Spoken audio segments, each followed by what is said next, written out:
কেন হইব হয়তো তুই নামাজ যদি বেলটি এবার আগে আগে আদায় করি তোর দইলে সুন্নত সহ ভরে দিবা এত সুন্নতর কি নাই কাজা নাই সুন্নতর কি নাই কাজা নাই কিন্তু ফজরের নামাজের ক্ষেত্রে একখান সুযোগ রেখে দে যেহেতু সুন্নতি বা দামি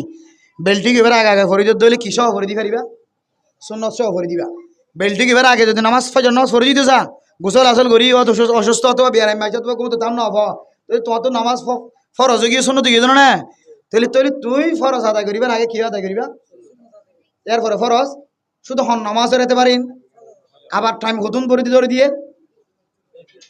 বেলটিকে বেড়া বেলটিকে গিয়ে হয় তাহলে কি টাইম গলি গিয়ে হয় এটা আর সুন্নতর কাজা নাই শুধু ফরজ সাম ফরি দিবা দে বুঝা আসছে না যে তাহলে সুন্নত সহ ফরি দিবার কেন সুযোগ রেখে দিয়ান কদ্দুর টাইমের ভিতরে বেলটিকে বের আগে বেলটিকে বের আগে ফরি দন হলে ফজরের নামাজ তখন সুন্নত সহ ফরি দিতে পারিবা আবার যদি বেলটিকে বাদে ফরতে সন্দ হলে আর সুন্নত কি নাই বুঝা আসছে না যে আল্লাহ আরবি এক বুঝিয়ে রে আমার গরিবরা তুমি